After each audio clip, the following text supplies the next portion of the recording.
Make sure here. Okay, yeah, so we're live. So just while you introduce yourself there, Victor, I'm just going to make sure that I can add all this stuff to my other social media pages and get some people to come in and watch this stream. So just go ahead there, man. Okay, sounds good. So my name is Victor Lau. I got interested in universal basic income due to what I found out later on was a tourist video. I guess in the Netherlands they have a very generous welfare program. I found out later it's not quite universal. You do still, and it's not totally free of work requirements. You do have to volunteer hours in order to get it, but it's pretty close. Anyhow, that was in probably about the mid 90s and stuff like that. And ever since then, just been working on this issue because I think it is one way. Oh, I lost you there for a second. Oh, I lost your volume. The feed, yeah. Okay, it's back.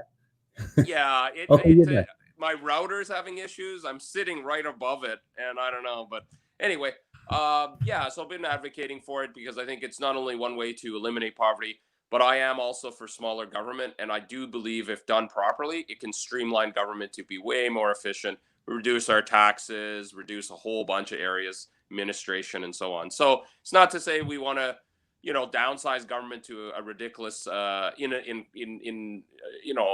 order of government that's just too small to function. But I do think we need to consider the current expenditures that are not working now. So why not? Yeah, why not go down that road? So yeah, so I've been active politically, short time in the NDP, long time in the Green Party. I've also been a member of every mainstream political party federally, the Liberal Party, Progressive Conservative Party. I think there's good people in all parties. I think this issue can basically, expand right across the board. But I know people have concerns, and I think those concerns mostly have been addressed. It's now time to move forward. I don't think even we need a pilot. We need to test it live and see where it goes, kind of thing. So, yeah, thank you. Not a problem. Like I say, I'm really appreciative to have you on there because actually a lot of people, they talk about these programs or they talk these stances and positions, whether they're social or economic issues. Sure. But they don't seem to know or have a much grasp of what they're actually talking about when you get down to the fundamentals and what it all means and how it unfolds. Because a lot of ideas, as we've heard, like through many times or iterations in the past, and even just in the recent century, the 20th century, there was lots of ideas that came up with and of course, just like you, I'm all about defending, especially the typical the working class, the average man or woman, right? That doesn't have the big connections, and I'm massively concerned about that because I basically come from that. That is my history, that is my heritage, that is my background. I like to dress up and look like I'm somewhat professional, but I'm just a layman, a truck driver, construction worker. Okay. But of course, like I also, when you're talking about things like this, want to put on a, at least somewhat professional look, right? Sure. Exactly. But at the same time, I'm just like you, and I'm very familiar too with the. I'm sure, are you familiar with Milton Friedman with the negative tax and stuff, right? That's so right. we're all, so I'm even familiar with the whether you're talking about like the Keynesian economics, classical economics, Austrian economics, and monetarism, which is more or less what Milton Friedman was kind of akin. The problem I always find, though, here's the big thing where I want to kind of start this off is.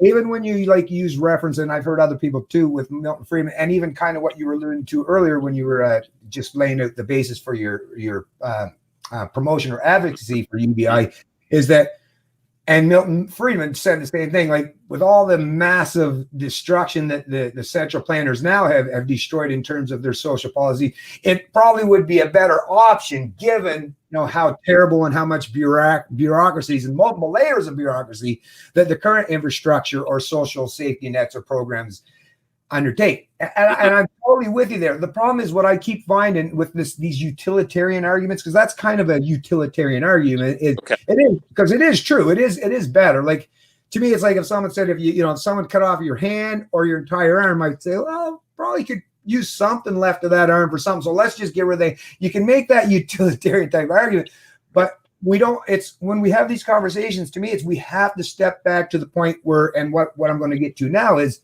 there must be some operating principles underneath of what's guiding your stance on these issues. Sure. So I just asked you as an average person talking to another average person is what is that guiding principle that's pushing you towards like supporting something like UBI, Sure, or if there's multiple principles for that matter. yeah, for sure. Well, I think this gives me a chance to talk about a very personal story of mine. When I Okay. was about 5, my brother might have been 1 because we're about 4 years apart. So here's my mom shopping at the local co-op just down the street from our house. We lived a very modest house. Started out, my 2 parents immigrated here. I'm the firstborn, so first generation Canadian. Anyway, so she's juggling.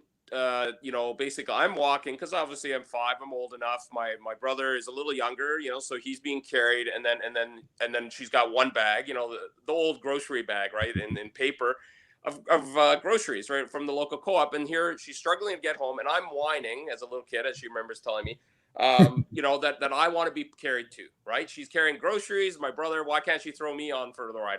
Totally ridiculous. Right. So what happens is there's this guy, and stereotypical image. I'm a little kid, so how I remember it was the guy's got kind of like a white undershirt, no sleeves. He's got a ball cap on, glasses, slightly scruffy, unshaven, probably maybe in his 30s or 40s, eh? And he's just sitting on the stoop in the backyard, and he's watching us as we're doing this, eh? Well, my mom put down the groceries because she's trying to figure out, well, how can I carry 2 kids and this big grocery bag? And this guy comes over, and I'm thinking as a kid, oh, okay, well, hey, maybe this guy's going to help carry it because, he's a neighbor. He lives a couple houses down. Maybe he's going to help carry the groceries in, eh? Yeah. Well, no, he walks right up, doesn't say a word, and he just boots the grocery bag. And the groceries, like the bag explodes, and the groceries, cans, tomatoes, whatever was in there, just all over the back alleyway, right?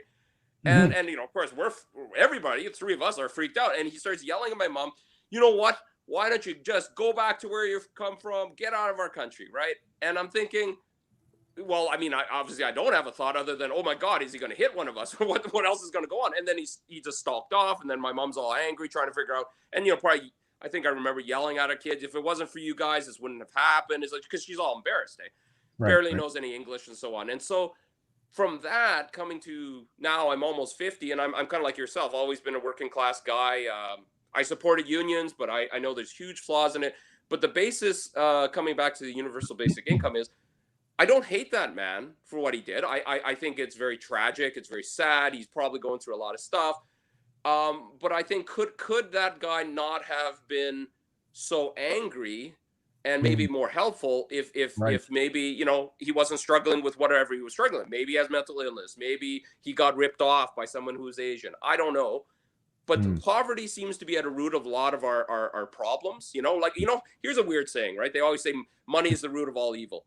Well, maybe poverty is more at the root of all evil, right? Mhm. If we had money in our pockets, we are all living okay, relatively. We're not all going to have houses. We're not all going to have nice cars and all that. But if we all have enough to feed ourselves, clothe ourselves, and house ourselves, maybe we wouldn't be enticed to join a gang. Maybe we wouldn't do, illegal things under the table just to survive, that kind of stuff. So, Yeah. I mean, you're right.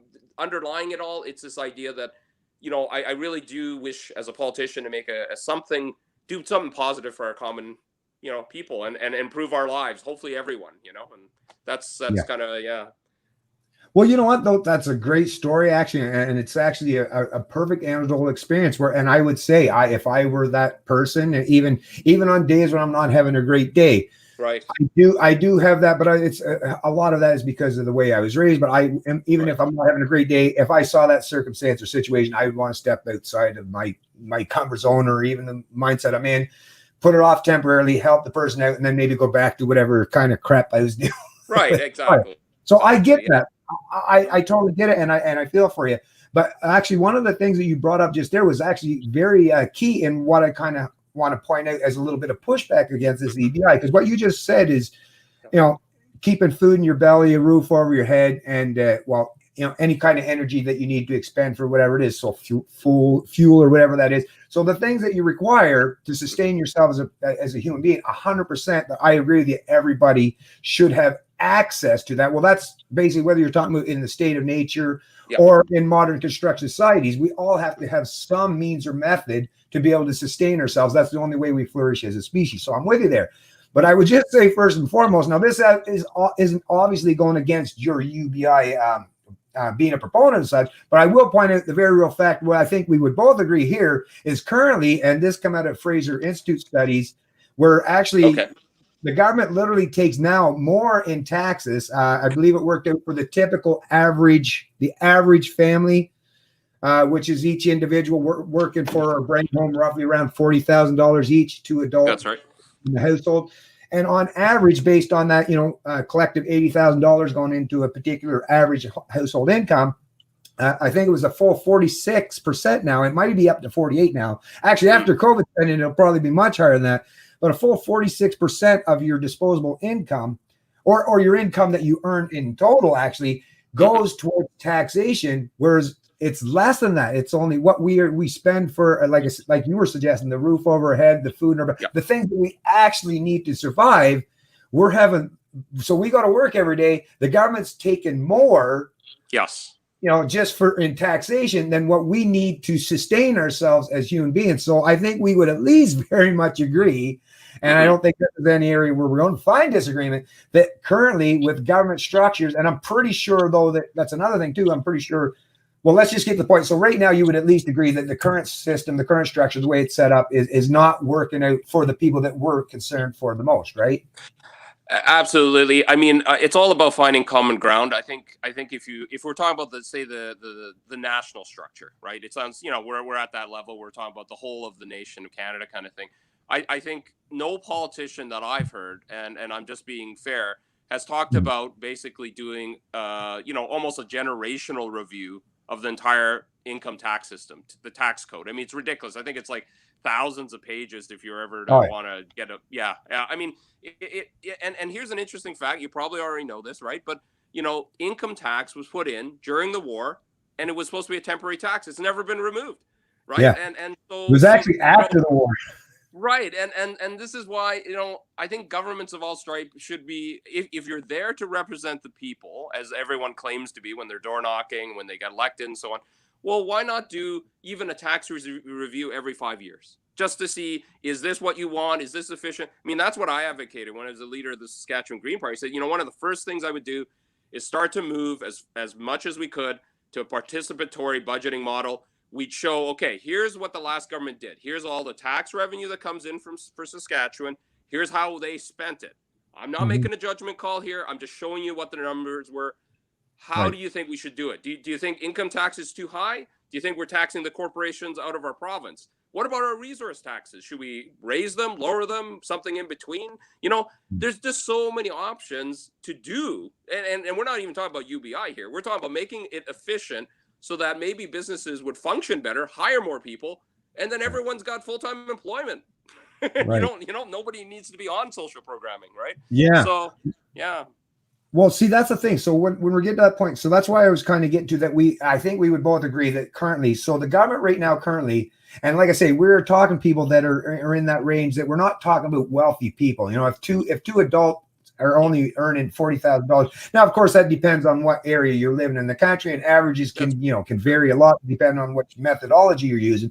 But like I say, just using that as an example, what that suggests to me is actually if the taxes, if some third party entity or some outsider wasn't taking and plundering, in excess of more than half of your yearly income or gains that you bring into a household, then I would suggest that percentage that person had would be much better off in the hands of those households, the mother and the father, the father and the father, the father and the mother, whatever the scenario is, because they are the ones the only people that can possibly know. And that's the whole thing with not just price discovery, but knowing what actually people need in society. Central planners are never, even with all these supercomputers, are never going to figure out what everyone wants, needs, or desires all the time, every day, because that changes and there's variables that affect things on a continuing, ongoing basis. Yeah. So I would suggest that rather than figuring out how to better manage central planning, I would suggest just give people the ability to keep their income, like what you were suggesting, because prior to 1917, because there are obviously, if there was no income tax prior to 1917, well, roads existed, hospitals existed. So there's obviously precedent already been set that if you need services, there are other ways. Now, government might use an excise tax or a tax or a duty or a tariff. it's still I don't agree with it because it's still forced wealth and income redistribution. But at the very least, you're not taking it from the point of actually just earning the income.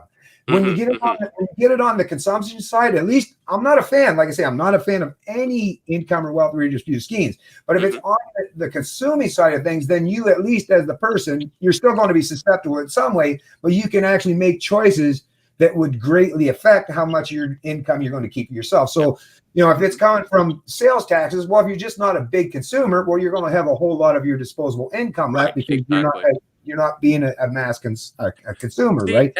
And I could see myself voting for someone like you because of you obviously have a very strong grasp of that issue, and we need people like you at the table. Ideally, if we had an open-minded government, like seriously, an open-minded government saying, look, let's sit down, people like yourself, myself, let's open up the discussion.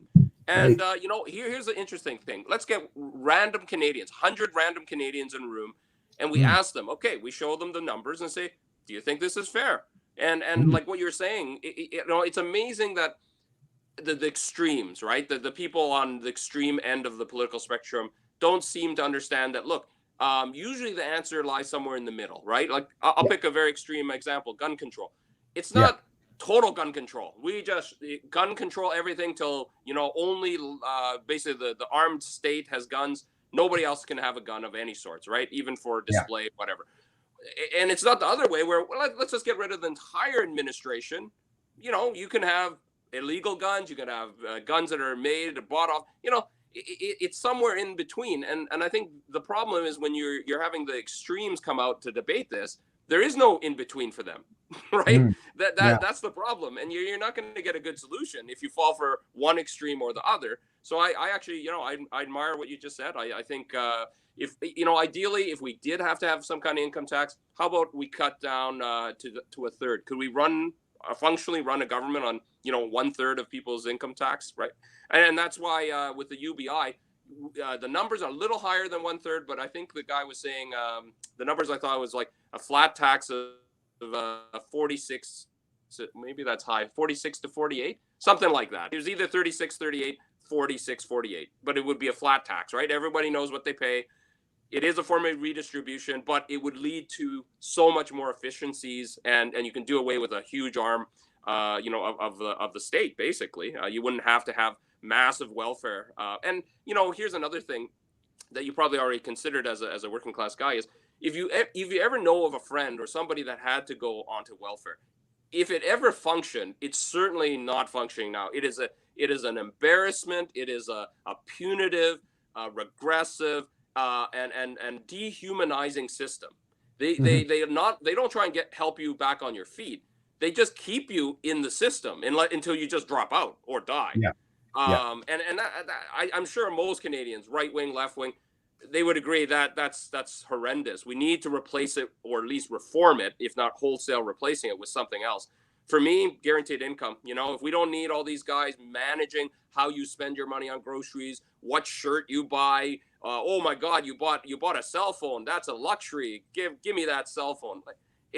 Like you said, the overreach of the state should be questioned on a continual basis, and we should come to some terms with that in terms of what can we live with. That's how I have, I'm a left libertarian. I have those kind of leanings. I have a lot of sympathy for you. Love to hear the arguments on the different kind of taxes we can do. I think we should look at those things. So.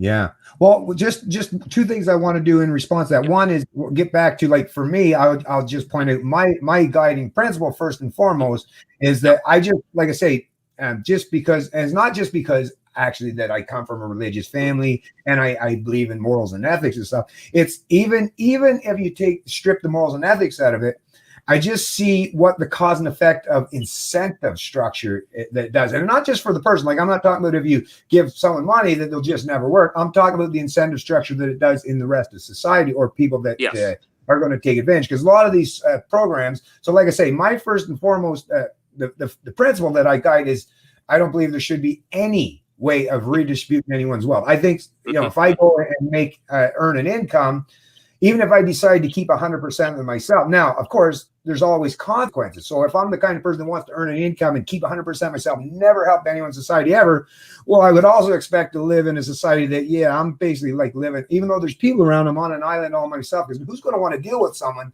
that doesn't want to help the person, like your mother, right? Like people like that, they usually get what they justly deserve, because that's what it is. We're social creatures, right? And we have this not just sense of belonging with each other, and that sense of camaraderie and community and all that stuff. That is just part of the human experience. But it's the incentive structure that I fear about. And like I say, you see these social programs such as welfare, where what you're admitting is how much of a failure. But early on, if you could go back in the 50s and 60s when some of these programs were being rolled out, I would suggest you could find some anecdotal and actual experiences by people that were probably covered in the media and covered by a lot of people in books, where said that this was great. Like it helped them tremendously. I can think of my grandmother. She just passed away here a couple months ago in the long-term care facility. But she left my grandfather with she had 5 daughters and 1 boy. And this was she was born 1925. What would it have been? It would have been in the 50s or 50s or 60s when she left. So that way, even just divorce back then was like, oh, no, that's a no-no. Right. But he was very abusive, even sexually towards the kids. So she made the right decision, but she absent having close family members of the church or the community. But because she was choosing divorce, the church kind of didn't help her out too much. So she had nothing to turn or pivot to, but the state and the government, the welfare system, did help her be able to step outside and be able to help, at least raise the children as best she could with that help. But what I suggest, what that did though, is once again, I'm very thankful that she was able to escape, that relationship that was obviously very abusive, but it also made it so that she grew like very dependent on that. And after the kids were gone, raised and away, she was out of the work environment for such a long period of time. Actually, she never actually entered into it, because prior to that, she was, a housewife. Right? So after that, all she had left her at that point was to live off of the government dole for the rest of her life. So, and she never grew even developed it like intellectually in terms of being more of a social creature, because she more or less lived very isolated, alone, and kind of alone, because it's a very meager existence that you live under when you're living on welfare anyways.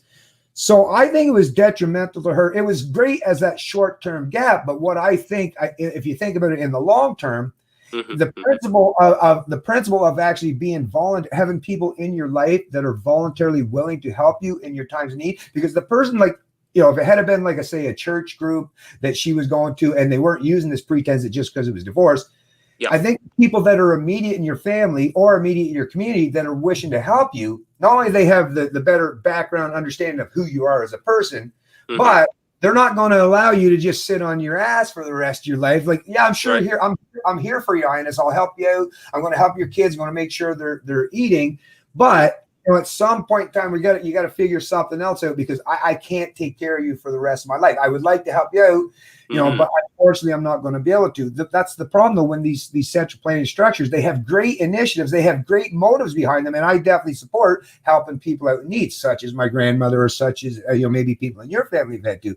But as you see, it's because it lacks principle, and it's built on forced income redistribution. Once you give it, whether it's a small community or whatever size the collective is, this structure where you can put aside your morals and your principles for this pretense of the greater good, well, then you find out it's actually the greater good that end up suffering, because if theft is good, then you get a whole lot of other people that say, well, okay, well, that was an excuse. We can do it for that example. But hey, if we can use that as an example, then why can't we do it for this reason or for this reason? And this is what I see. So all it took was a few generations to go from a very, very tiny percentage of the population at that time in the 50s and 60s that would have relied on these big government programs, because most of them would have relied on community, family members, charities, church groups, to now it's like now there's no pretense or reasoning behind people to be incentivized to look for voluntary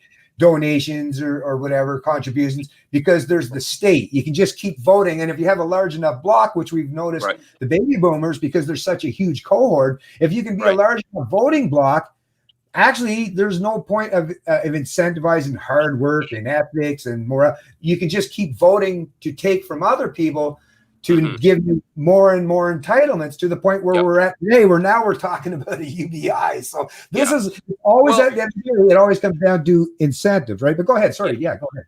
Oh, no. I totally agree with you. See, I think if you and me were sitting on a committee, we may be bored out of our minds. But if we were talking about this, it's all about designing.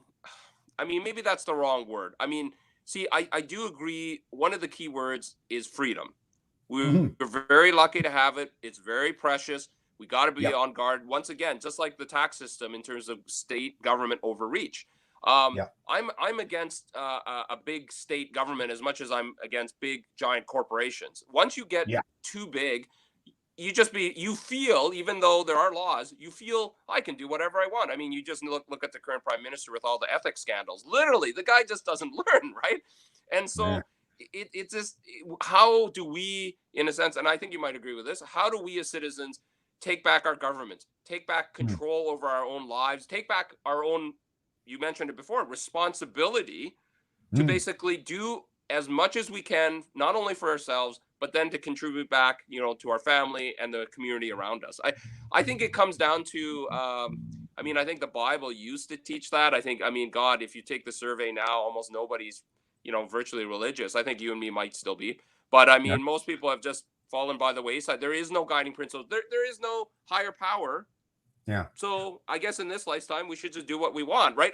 Literally, without some guiding principle in terms of moving our society toward greater good, I think we're left aimless, rudderless, right? And I do see your point. I do think that we have to be very careful in terms of implementation. I just think for sure, I know it's a better system than what we have, but with your input and others that have concerns, can those concerns be addressed before we implement, or do we have to muddle through it? I mean, another big thing is you mentioned the idea of jobs. I mean, all the reports I've been getting, and it's not us commissioning them, but these are private sector reports. We're talking about 30 years, 20 years, even the next 10 years. Jobs are certainly the low level jobs, but even high level jobs, doctors and lawyers. It's all at risk of being automated. The automated system, especially with machine learning, they can do it better, faster, stronger. It's I know miners. They're terrified because they're like, well, how many more years do I have to put in? Can I get out with a retirement package, or am I going to lose my job because the machines are just going to do it better, right? And there's just so many questions, right? I mean, when it comes to that stuff, I just want to reply real quick because when it comes to that stuff, there's two scenarios that I think of real quick. Is first of all, a lot of the Irish, a lot of my ancestors, they used to be the shit scoopers down in New York City, or even back in the slaves on the plantations and create a lot of the clothing. Is there was always a fear then, like when they started seeing the Model A's and Model T's, is well, they're not going to need all these shit scoopers down there in New York City, right? Because now you're going to have these vehicles that you don't need to walk around, hire all these people to do it. But to me, I never worry about that just with slaves when they say, well, who will pick the cotton? To me, it's I don't need to have that central planning mind to figure out how humans will adapt to a normal or a new environment or a new situation. I just know that we are human beings, just like any species in the animal kingdom.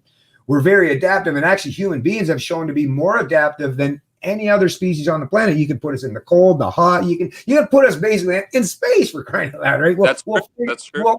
We'll figure it out. And that's the beautiful thing. Like, so to me, I like to place my, whether you want to call it faith or trust, in just humans figuring ways out. And you know what? When they figure it out, actually, it gives them that beautiful self-regard and that character, because whereas if you're constantly leading them, like as if they're like on a leash and big government to keep, you know what I mean?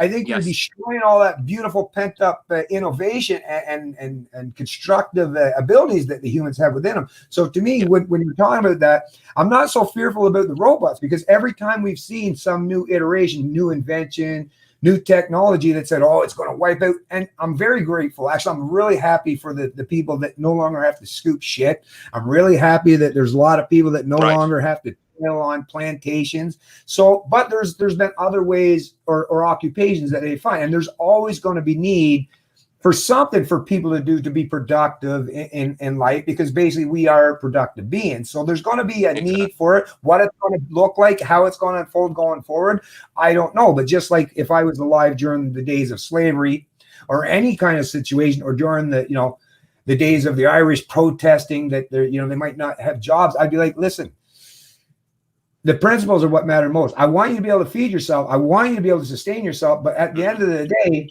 you're going to do better if you're given ample opportunity and have the freedom to do that. It's not the fact that you're going to have someone to tell you what you're going to do going forward. I wish I could do that. I wish I had a crystal ball.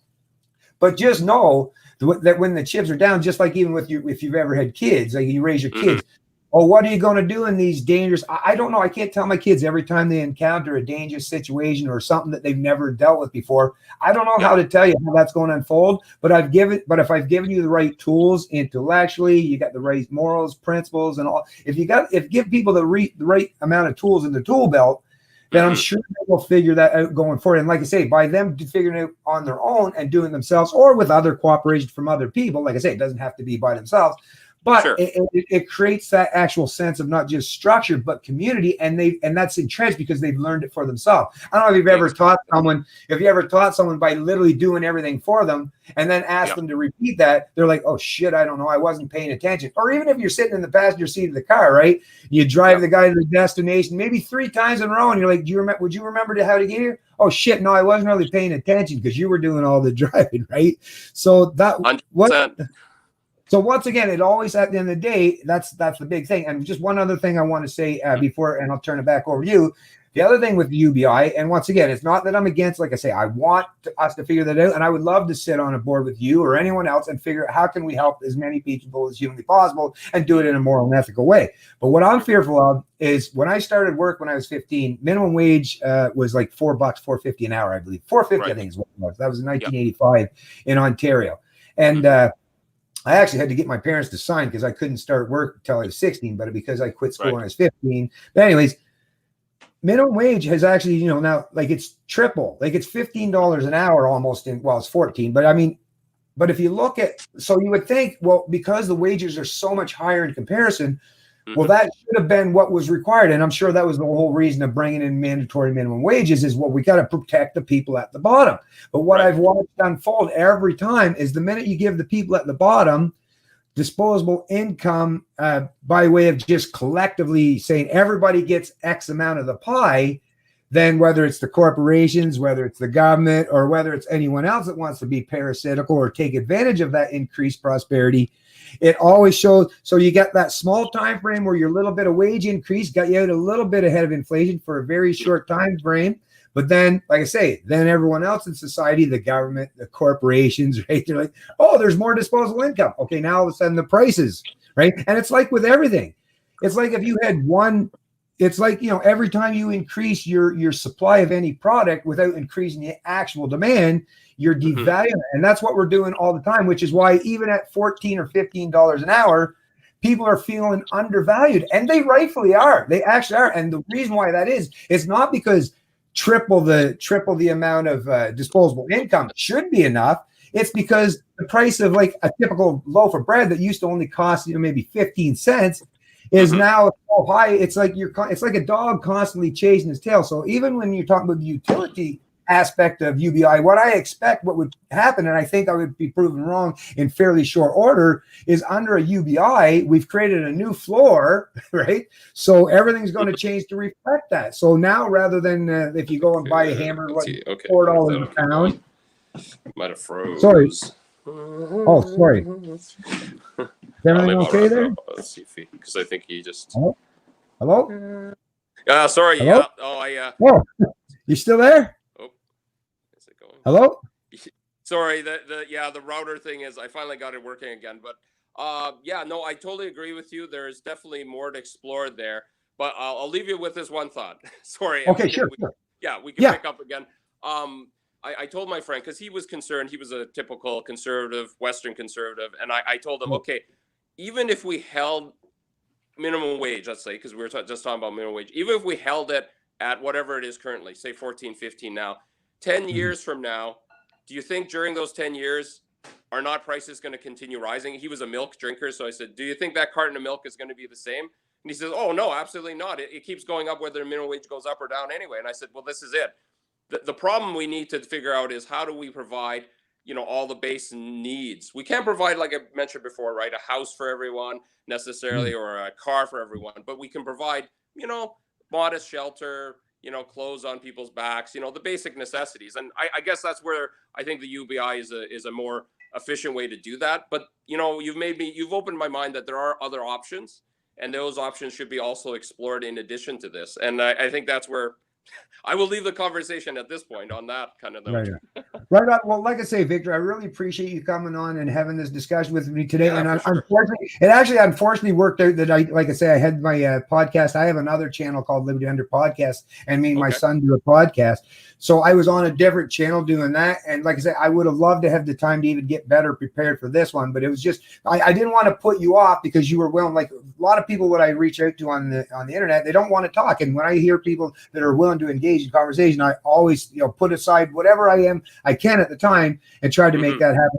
So I know today we're kind of going to shut this down a little bit short, but at least we've kind of piqued each other's curiosity and interest, given each other a little bit something to think about. And maybe in a week or whenever you feel comfortable, whatever, I would like to maybe have you back and we can expand a little bit more on our stance, because that's another thing. Another thing I don't want to do is I don't ever want to misrepresent someone else's position. I want you to be able to say what you stand for, because I don't want to say, oh, you're just a socialist. Like I don't want to. That's the thing, because you can't have a proper dialogue. You're not ever going to find any solutions if you're just constantly verbally attacking people that you could perceive as your opponents. So thank you. I highly admire you. I wish I could hire you to replace our most popular radio announcer in Saskatchewan, a good buddy of mine, but totally opposite viewpoints, is Mr. John Gormley on CKRM. This guy, he loves throwing the names out there. You're a socialist, aren't you? And okay, I know that's fun for, haha, but I think for me, it's always been about the substance of the debate, the substance of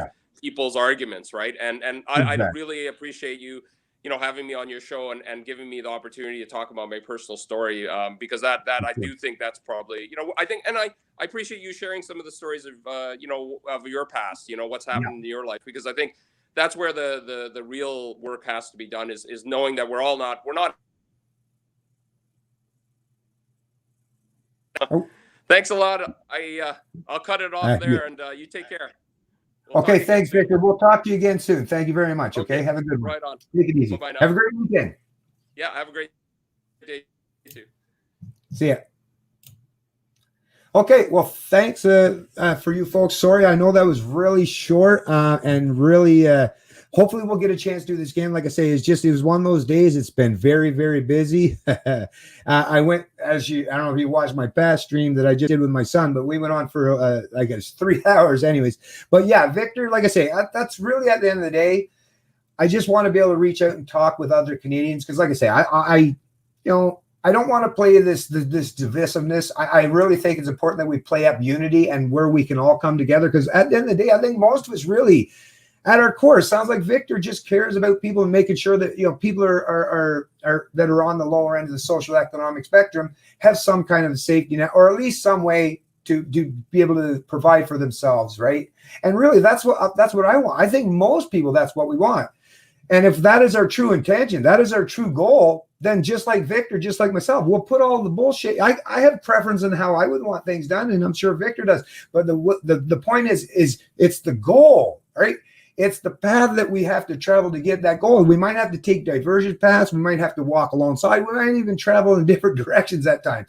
But at the very least, if we have the same goal in mind, we will meet up with each other at some point in time, hopefully, or find ways to create more paths traveling in the same direction if that is our ultimate goal. And if that's our goal, more minds, more of us thinking together, more of us putting our constructive and entrepreneurial abilities, to practice rather than just ideas in our head. That's how we create these kind of freedoms, this kind of prosperity that I, along with Victor and many others, want to see take place. Like I say, we all want to see the people, that are out there working hard, especially the working class, every day doing the thing. We want to make sure that they're staying out in the front, or out front and above any inflationary aspects that keeps basically keeping them as indentured servitudes or economic slave. We want people to be able to rise above that, and whatever works out best to do that, or if there's multiple things that work out best to do it.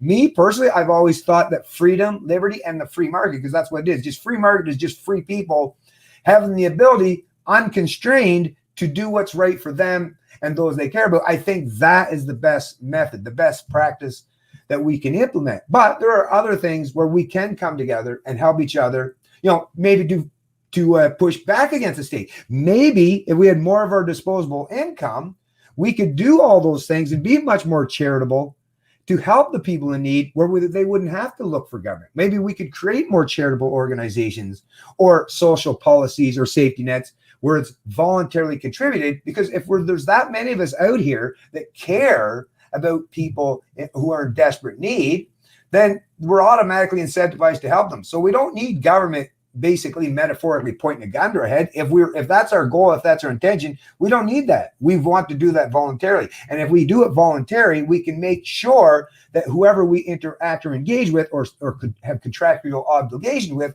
we can hold each other to account and make sure that it's not just wishful thinking, but the things we want to happen are actually happening. So anyways, like I say, really appreciative to have Victor on the show. We'll have another chat and we'll get much more in depth, because there's a lot to talk about, a lot to discuss when you're talking about UBI, because that's what I mean. There's a lot of nuance to having a discussion in terms of creating a floor or a ceiling or anything when you're talking about economics or how people are valued and how to share that value.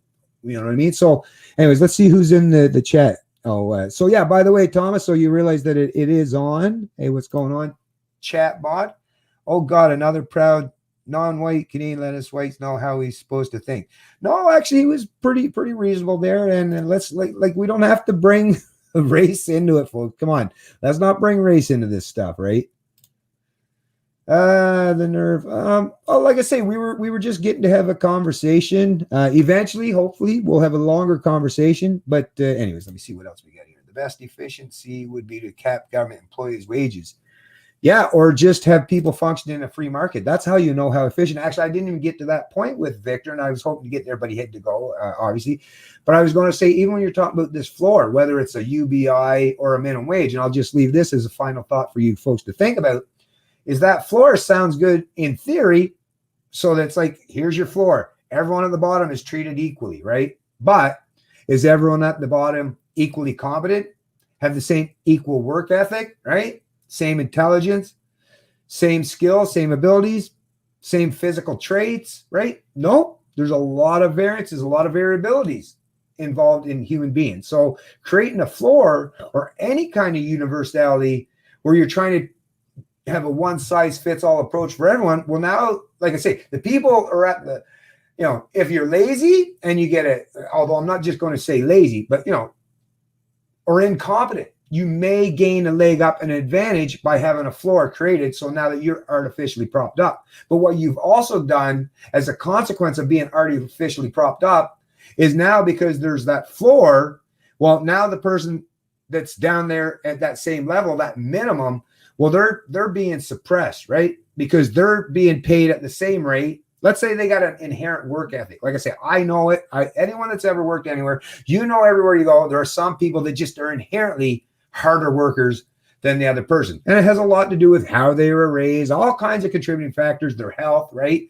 A really heavy obese person probably not going to run around, stocking shelves nearly as fast as someone that's maybe a weekend runner or a jogger that's got really high metabolism or something, right? So the person that's getting paid the same, the obese person and the physically fit person, well, the physically fit person, if they could stock 20 shelves in the time that the other person can only stock 3, but they both got paid equally at the end of the day, well, it's the person that stocked the 20 shelves that was underappreciated and massively undervalued, while the one that maybe did only 2 or 3, well, they were overvalued and overly compensated. Or for that matter, because there was no price mechanism or wage discovery mechanism under that one-size-fits-all approach, we can never know if how much that person was over or undercompensated, or how much this person was over or undercompensated. That's the beauty of allowing freedom, right? How do I know how much I'm worth? Well, based on what I am willing to work for. If I'm willing to work for it voluntary, well, I might be worth more. But once again, it's dependent and reliant on me showing my capabilities, my skills, and someone else acknowledge them and recognize them as well. So it's a reciprocal relationship. But once again, that relationship only works if it's voluntary. If either side of us on the equation, whether it's the employer or the employee, gets to metaphorically hold the gun to the other person's head and demand a particular level of compensation, well, once again, that's not how it's properly going to work. And it's definitely not going to be fair and equitable at the end of the day, as we've seen time and time again. So anyways, I just wanted to point that out. And like I say, we'll definitely cover some of that when we talk about it again in another stream. Redistributing wealth. I thought this was a libertarian. Yeah, it is. I didn't say I support. I'm against it. I am definitely 100% against it. Don't we already have UBI? CERB. Yeah, pretty much. Yeah, CERB seems like a kind of a dip in the toes. Well, there's already a UBI if you're on welfare, right? So there's all kinds of wealth and income redistribution schemes in Canada and the Western world that, yes, I get what you're saying. But, well, like I say, but we have to talk, we have to discuss these things with people that even that you disagree with, because if you're not willing to discuss them, then if you just put up a barrier, well, that's not going to help anyone. So I'm just trying to, like I say, I'm just trying my best to expand my reach and to talk to people from all different areas, all different spectrums, and show, and lead by example, is I care about the same things that people on the left and the right claim to care about. The only difference is I find is what do I think is going to work that's not just efficient and has some form of utility, but it's entrenched and based on morals and ethics and proper principles that can be truly universalized. You can't universalize like things such as wages to make everyone the same, because we're not all the same. We're not all created the same. So you might be able to create a wage to treat everyone the same. But once again, just like I was saying earlier, you're actually causing harm to the more competent, the more ambitious, the more entrepreneurial, the one that's maybe braver, bolder, and willing to tackle on other positions that other people won't. Once again, you need to get to the point where you're properly incentivized and rewarding people for what they bring to the table and what they bring to society economically. So let's see, Mystic Beast Productions. Let's face it, governments all over the world have been infiltrated by psychopaths and sociopaths. These creatures are not interested in a fair tax system. They work to exploit and are not changing. No, you're exactly right, because power has a corrupting nature. And once people gain that position of power and that power starts to accrue a whole lot of benefits to them, yeah, it's really difficult at that point in time to get people to want to toss or throw away all those benefits that have accrued to them. Chances are it's only emboldened them to want to get more, right? It's that drug thing where it's you got to get your next high, but you want your next high to be a little bit better than the last, right? And that's, once again, that's that corrupting nature of power. So I agree with you there. The church knew she had no money to give to them, which says it all. Yeah. Well, that's a sad thing, right? If you're not donating to the church, well, that's the other thing. Are people not donating to church these days because there's too much of their economic prosperity or income's already being forcefully taken from them, and they're like, hey, I'm all shelled out, right? So there's always that. There's always that as well. You don't replace cancer with more cancer. Exactly. Yes. No, I agree with you there. Government wants dependency because they want sheep. That is very true, Mystic Beast Productions. You're absolutely right there. The NSA does whatever it wants along with its corporate clients. How do you fight that? Well, there are ways, encryption services. There are ways to try to protect your data, your information as best you can. But once again, it requires some personal responsibility and the freedom of the market to create these innovations and these technologies that help us in that way. Hopefully, we stay out in front, because that's one thing I will say about whether you're talking about the black market or the free market. There's always a much stronger incentive structure for the people who are seeking freedom than those who are trying to take them away. The incentive to be free is much, much stronger than it is usually for those who are trying to take them away. That's one thing I will say that is part of the human experience. We even adapt to being muzzled with masks. I know that's a scary proposition. Not we, they. No one is going to be happy with the results of Elon Musk's Starlink. Why? I might be. I'll wait and reserve judgment until I get the opportunity to test it in real time. Can't assume everyone is human. Psychopaths have different genetic and functional MRI results. Well, that's true. Well, depending on which study you're talking about. they're trying to suggest that people that don't want to wear a mask now are sociopaths, right? So once again, there's lots of name calling, lots of insults, lots of derision. But at the end of the day, are any of these things going to get us out from under the mess? Not really. It's discussing ideas. It's figuring out ideas, figuring out ways to like I say, build something that's new and completely outside the system. Like that's what you got to do, folks. But yeah, I will say, insulting and deriding, and I've partaken in the insults and derision in the past too. So guilty as charged, just like everyone else out there who's pissed off and upset with how things are unfolding. Yeah, we're all mad. And when we see people countering us or challenging us, I get it. You get automatically defensive. And like I say, I've done that many times in the past too. But just like I've always tried to do better, I've made failures, I've made mistakes in the past, but the only thing that keeps me advancing or doing better is learning from those mistakes. If I never learned from them, well, I would have never got to the point where I am today, where I've developed socially, intellectually, emotionally, lots of different areas of my life where I've advanced myself in a multitude of ways that's so valuable, it's beyond belief, that I wouldn't even be able to place an actual dollar amount to it. But once again, it has to happen. And the only way that can take place is, like I say, for us to have the freedom and the liberty to explore the world our own ways, as long as we're not imposing ourselves on others. Explore what's going to be best for me, what's going to be best for you. You do you, I'll do me. I can't pretend to know what's best for you, and you sure as hell can't pretend that you know what's best for me. And like I say, at the end of the day, having that freedom to figure out what's best for me and you to do it for yourself is the only thing that we genuinely have at our disposal with 100% that we know we can do something with. Now, relying on other people, you can do that lots of times. Many times you can't. Relying on yourself, well, yeah, you are the only one that you have true control over. And that's the person that you really should rely on first and foremost, and leading by example. And if you do that, other people want to emulate you, because once they've seen that success in their life, in your life, well, a lot of people do strive for success. And you've actually shown them by doing that you figured out the way to do that. And maybe they'll want to emulate or replicate that success by doing something along the lines you did. Or maybe they'll figure out or discover that they have a whole other way of achieving or attaining some success. And maybe other people will find that more beneficial than the way you've done. That's the beauty of freedom. That's the beauty of the free market. That's the beauty of sovereignty and individuality. Anyways, thanks for everyone that showed up the stream. I'm just going to tie this in one up there now, like I say, because it's been a fairly long day. I've basically it's been a 4-hour stream day for me, and I still got lots yet to do. Not streaming wise, but I've still got a whole lot of other things I got left to do before the sun goes down today. So anyways, thanks for everyone that joined the stream. Like I say, I'll be looking forward to having another conversation. What's the next one I got here? Let me just mention real quick. Oh, yes, I got with me and David.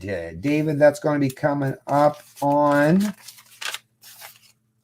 Yeah, David Bibbob, Liberty Expert, September 16th on, it's called The Safe Space, 6 p.m. Eastern Time. I'll have all that. I'll make sure to have all that stuff on all my social media pages so that you'll know where to find the links. Like I said, I'll have it on my YouTube or on my Facebook, Twitter. I'll have it on all the social media pages, so you won't have no problem finding that. But yeah, that's September 16th at 6 p.m. Eastern Time, and I'm really looking forward to having this conversation with David once again. And like I say, the rest of you folks, enjoy the rest of your day and enjoy this weekend too. It's Canadian Libertarian. Oh, yeah, never mind. I love liberty.